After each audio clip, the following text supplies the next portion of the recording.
Va a grabar la sesión. Bueno, ahora compartimos pantalla rápido.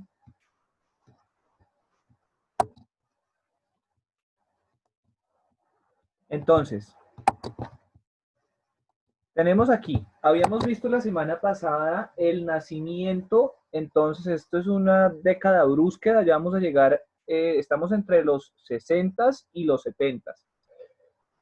Habíamos hecho entonces un breve contexto de lo que era el mundo, ¿no? Entonces el movimiento feminista, con la ola sufragista, el movimiento en lucha por la reivindicación de los derechos de los negros, ¿m?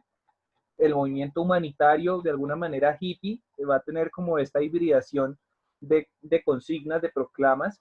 Entonces, dejar las colonias que están siendo invadidas por los países imperialistas, dejar de lado las campañas militaristas que están haciendo mella por el tema de la Guerra Fría, ¿m?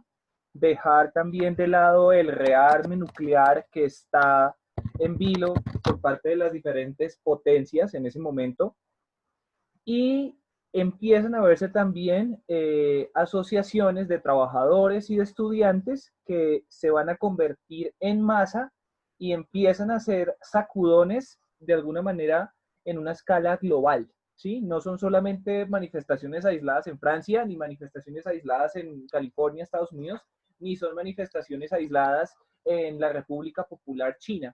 No, son manifestaciones que se van a ver en Latinoamérica, similar a lo que pasó en el 2011 con esto que se llamó la primavera de los pueblos o la primavera árabe, en donde es como si uno lanzara una ficha al suelo y esa ficha hace que empiecen a caer muchas fichas más en su caída.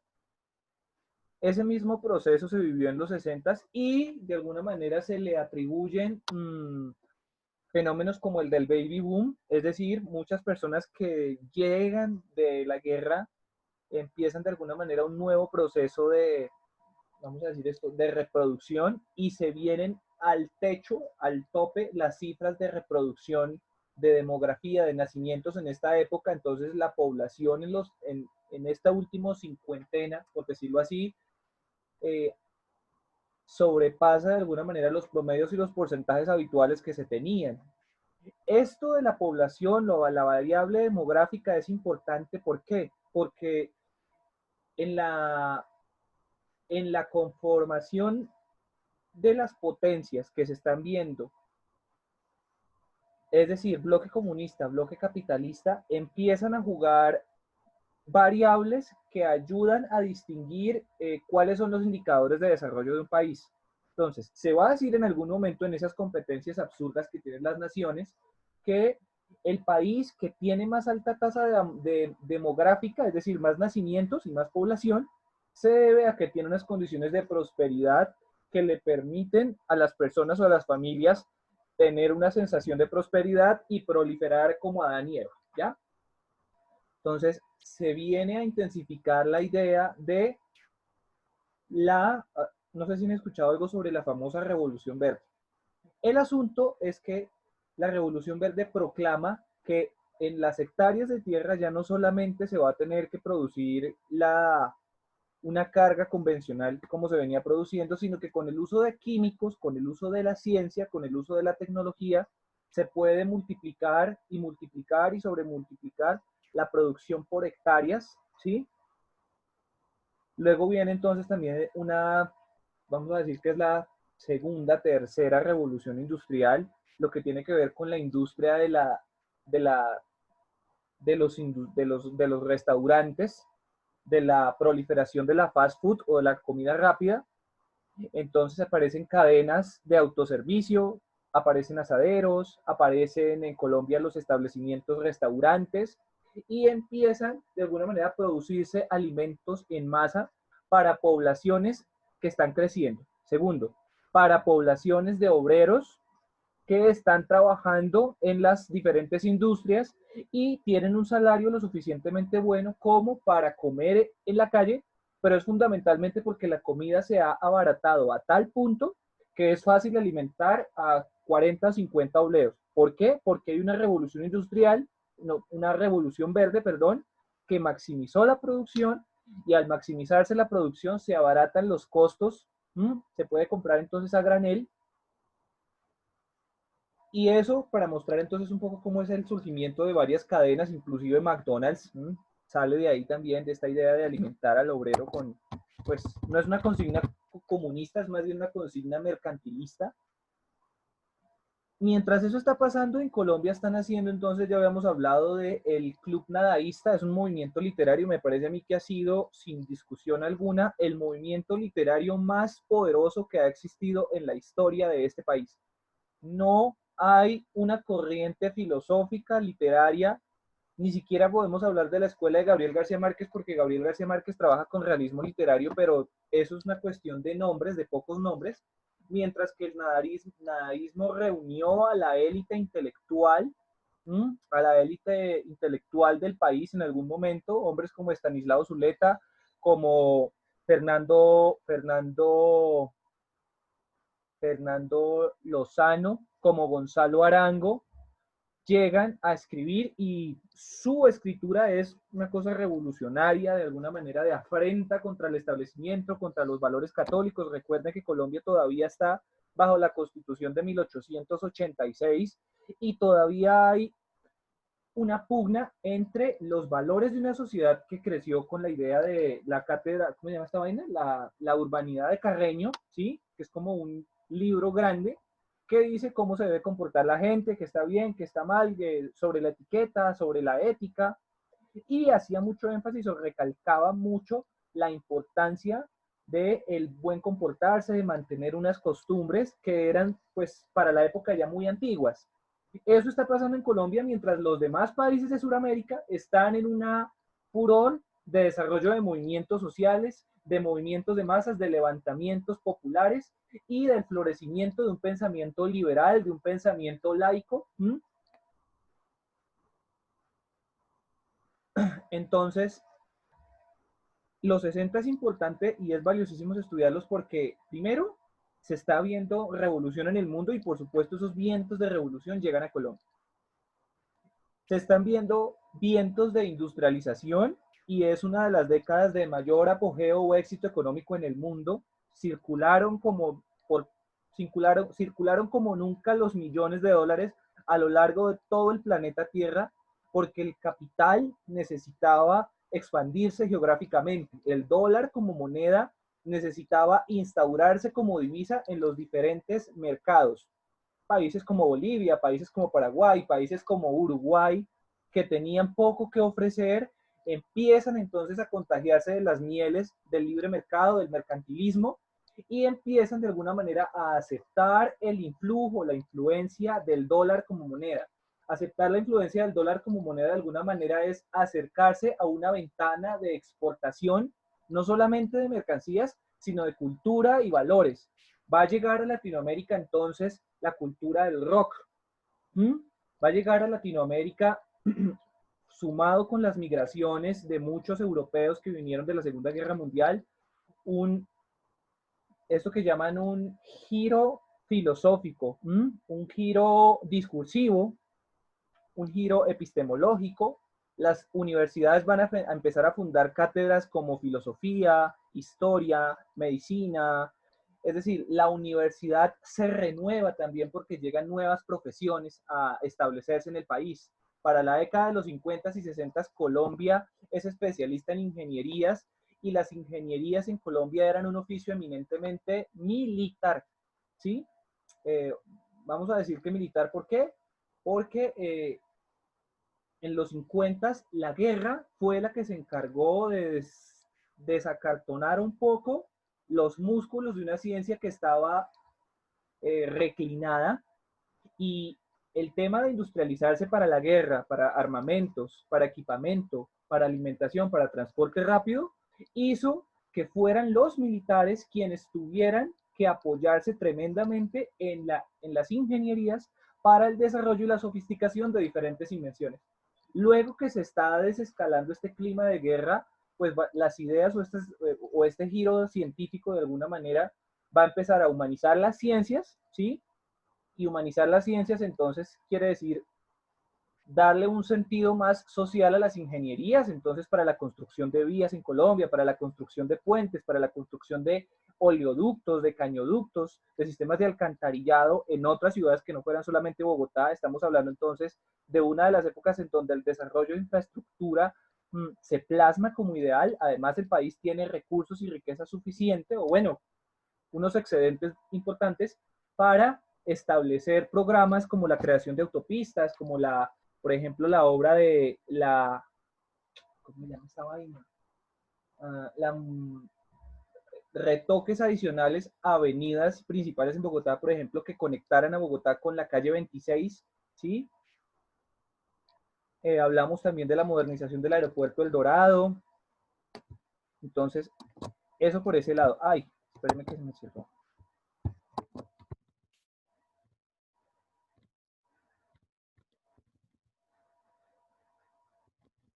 Mira acá, curiosamente, el hipismo llega a Colombia, entonces, así como varios países están en la economía norteamericana teniendo contacto con esta cultura, con la cultura y los valores estadounidenses, pues también llegan a Colombia esta doctrina hippie.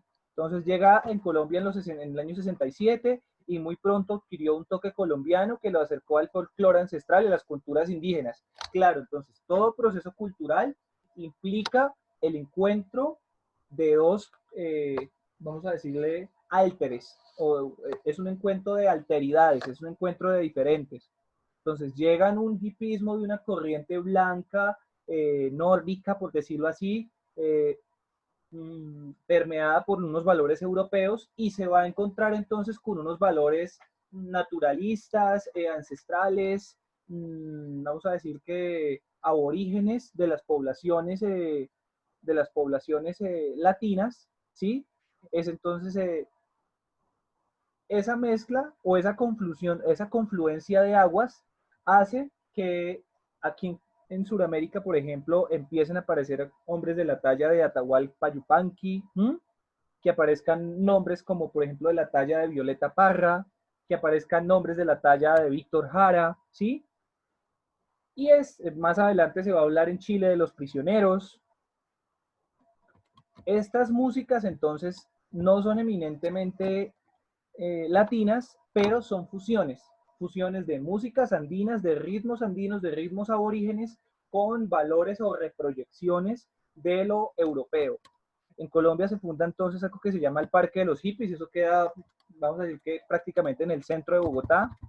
El vestuario, hablemos del vestuario porque eso es importante. Acuérdense que la historia se materializa en la cultura y las prácticas de las personas. En aquellos días llegan a Colombia el blue jean, entonces el blue jean es ropa para trabajo, el blue jean es ropa industrial.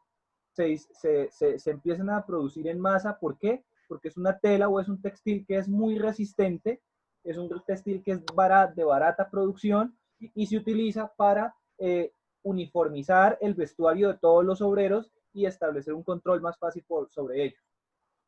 Con esto de la aparición de la fast food o de la moda, se masifica el uso del blue jean y a Colombia también nuestros obreros empiezan a utilizar blue jean y nuestras damas utilizan minifalda. ¿Minifalda por qué? Porque son mujeres que van a empezar a trabajar. Entonces, hemos visto que en los 50, 60 la mujer adquiere voto, pero esas libertades democráticas también van aunadas a unas libertades socioeconómicas que tienen que ver con la capacidad de la mujer de salir a trabajar y producir.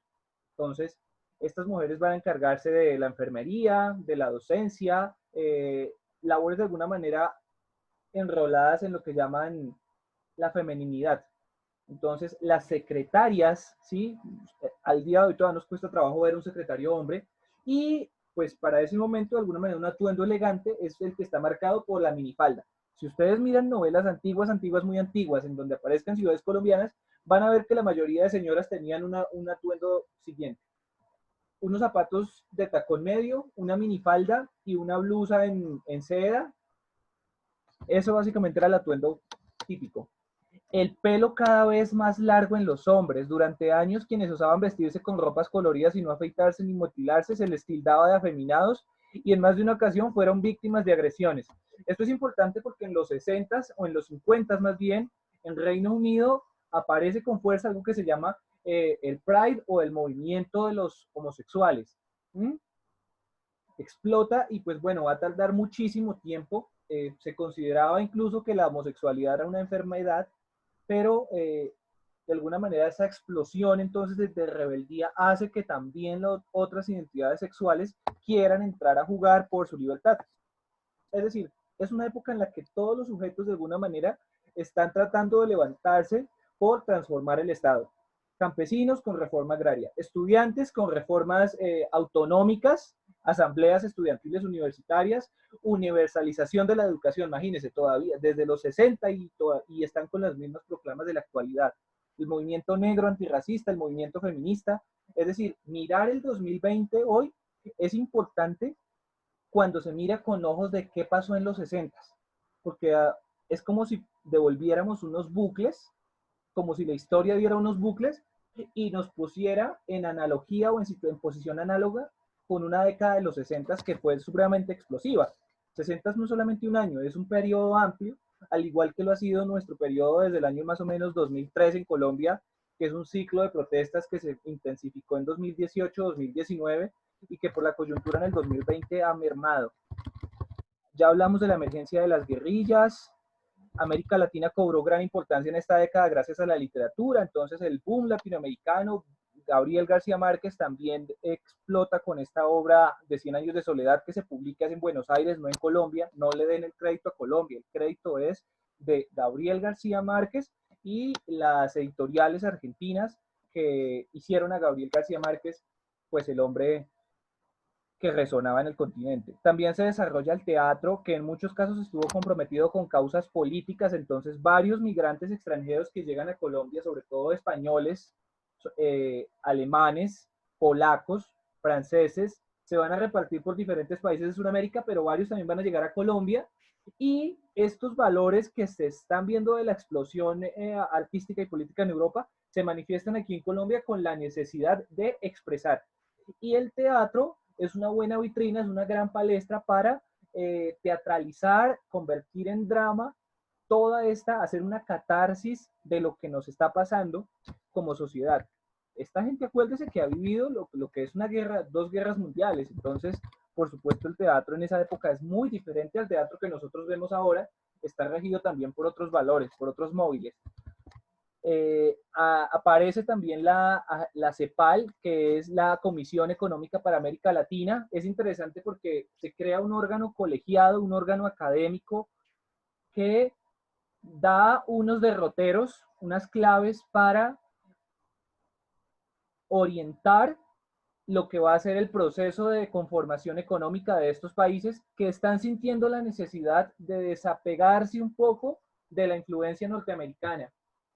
Para esto, entonces, ellos proponen que se hagan sendas reformas a los estados colombianos, a los estados sureños.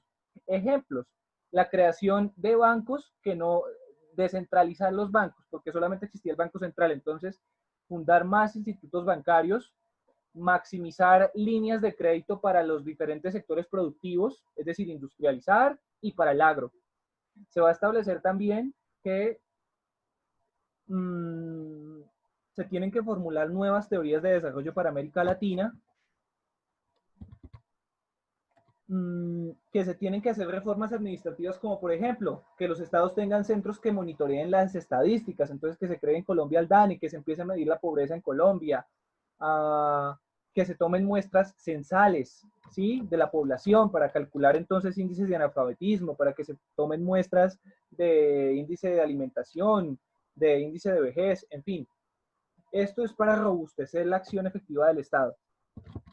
En los años 60 también comenzó a denominarse, aparecen entonces las ciencias sociales, historia, sociología, geografía en Colombia, que toman importante relevancia porque son fundadas por hombres históricos en este país, a saber, Camilo Torres y Orlando Falsborda. Ambos nombres son históricos y son íconos incluso en América Latina por la concepción social e histórica que tenían de sus sociedades y de alguna manera por su militancia política. Entonces estos hombres le van a imprimir un sentido de militancia, una altísima politización a la ciencia, a la doctrina sociológica en Colombia y el trabajo en las comunidades para algo que va a ser como el empoderamiento de las comunidades desde las ciudades. Así que los años 60 fueron mucho más que minifaldas, rock, hombres en la luna, paz y amor. Fueron unos años que en ciertos aspectos se ven tan lejanos como la prehistoria, seguramente para ustedes los 60 es una cosa rara, pero en muchos otros se han mantenido vigentes y su influencia en los días que corren sigue siendo determinante. Así claudicamos entonces con el capítulo de los 60 y vamos a prepararnos para eh, el nacimiento del M-19 en Colombia, el fin del Frente Nacional, la aparición del narco en este país, ¿m? La creación del MAS, muertes, secuestradores, y un capítulo característico de la historia de Colombia que es la confrontación entre las autodefensas narcotraficantes, la creación de los bloques de autodefensa de los grandes gamonales y la lucha revolucionaria de las guerrillas. Este es otro capítulo del conflicto en Colombia. Terminamos acá por ahora. Para la próxima sesión, espero, mentiras, tienen que entregarme al correo, a mi correo, un resumen analítico de la época de los 60 en Colombia. A partir de los hechos que les he presentado, pueden utilizar y apoyarse en imágenes del collage que hicieron. Si ustedes hicieron el collage, no van a tener ningún problema en hacer un escrito argumentado sobre los años 60 y 70 en Colombia. ¿Es claro? Sí, señor. Listo. Dejamos ahí. Que esté muy bien.